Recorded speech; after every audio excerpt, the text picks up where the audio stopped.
What happens when you let yourself draw without a plan? The other day I decided I was just going to draw. I couldn't sleep, so I decided to draw something. And I decided I was going to try drawing something in realism from memory. I didn't plan actually anything. I just was like, you know what? The only plan I really had was to draw an eye. And I was talking during this video, which might be obvious. And the audio just wasn't good. I had the fan on. It was hot in the room. So I turned the fan on and the mic was picking all the fan noise up and I didn't really like the way it sounded. So here we are. But when I was drawing, I was thinking about how first, cutting in the eye with a sphere and then using that almond shape of an eyeball, trying to think about how human eyes really look. And I wasn't going for absolute photorealism necessarily, but like a believable realism. Like is more of a still kind of a comic-like approach, but a little more rendered than what I normally would do for a comic. So I added the eyelid and thinking about where the eyelashes are for the upper and bottom side. And sometimes you can get away with that with a little bit of shading.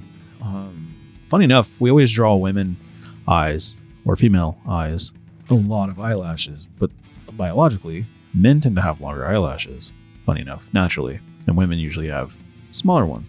And it's the whole belief of the hunter-gathering thing, if whatever you subscribe to, but that's the idea anyways. Need them for hunting, the eyelashes and things. Keep dust out of your eyes, that kind of thing. So I was thinking about the form of the eye in 3D, even though at first I was just drawing it kind of flat. And I just started to remember that, even when we think of the eyeball as white, I mean, it does have shading in it because of the depth of the 3D and especially the surrounding tissue and things. And then, of course, where the eyeball protrudes above the eyelid, coming up towards the orbital socket, and then the eyebrow itself, and then the bone structure that comes into the bridge of the nose. And I was erasing for refinement rather than like mistakes. I was trying to add some highlights here and blend with erasing and by smudging with my hand. I know some people don't like that. Sam does arts. He's like, no, don't smudge with your hand. I've been doing that since I was a kid, so I don't care. I use what I have, so I'm not going to run out and grab my stump blender. I am a minimalist in a lot of ways, and I like to use one pencil. I have used a whole plethora of pencils to draw before in the past, but I find with enough practice or enough patience, you can use one pencil like this. This is the Blackwing Matte, which is one of my favorite pencils to draw with. Because one, it has built-in eraser, which is really nice. And it's a really nice eraser for not only cleaning up lines, but to actually highlight with. And it's kind of square rather than round, so it has a little bit more precision for erasing. And I was just pushing and pulling like a sculptor would do. This is how I think of it anyway. And I have done 3D sculpting, I guess. And so all that stuff kind of combined kind of turns into, it all kind of just compiles on top of each other. And it just kind of turns me into sort of drawing, sculpting, the same time. I don't know. I guess I think in 3D space mainly because of doing 3D modeling and animation, but I also think in 3D space because of anatomy and how the anatomy works. And I pull and borrow from so many different kinds of styles, like anime, manga with how the ear is drawn, or like the Loomis method for drawing the head, and traditional American comics for how the shading goes for penciling and stuff, and cartooning effects and things.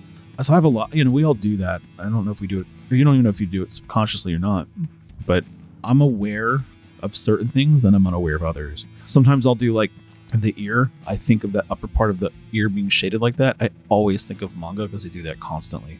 That's a pretty common thing to do. And then when I'm drawing what was his name? There's Christopher Hart. He's one of the artists that I had grabbed some of his books in the past that were really good for learning to draw human form. And to think of it in terms of 3D shapes and not just like, this is what the human head looks like, but how to think about how the head looks in 3D angles and, like pulling the ear and things like that. And I had no notion of what she was going to be, or it was even going to be a she. I just thought it was going to be an eyeball. And I thought, well, I'll just keep building. And then as I was drawing, I wanted to make her look a little disheveled, throwing a little bit of shading there. And I was like, last minute, well, maybe this could be one of the Raven characters or something. And I kind of did accidentally draw her, one of the characters in the book. And I was like, this is kind of cool. This is almost like cover art. I had already done a cover for the Raven, and of course this is wide rather than tall, but I thought this could be cool for an alternative cover or something, or maybe a video. Maybe like if I do because I am planning on still doing the motion comic for the Raven. So I could possibly use this and as the thumbnail cover art, I guess. I could always pull it in digitally and flip it around, add some black to it and whatever. But I had no plan. I really honestly didn't. I was not planning on her being anything. I just kept pushing and kept adding until I was just kind of happy with what I did. Kind of the no plan at all. I just kind of wait for it. Just drawing. I really didn't say much in this video, which is why it's better for me to be voicing over right now. The audio was kind of messed up, like I said, because of the fan noise, but also didn't say much anyway. I wasn't really thinking other than just create, just draw something. And I went a little too heavy here with the little bird, the raven. I was starting to draw him for real. And again, no reference, it's just memory. And I was like, actually, it doesn't matter, he's going to be a silhouette. So I just did it like that. And this is the bad guy here, right? He's the serial killer, right? That's the idea behind it. You never really see his true face. I've never really given him a face that's recognizable. That was on purpose. It wasn't just to be like lazy with shading, but it was supposed to be like he's a faceless character that, they can't really describe what he looks like, as if he wears a trench coat and a hat.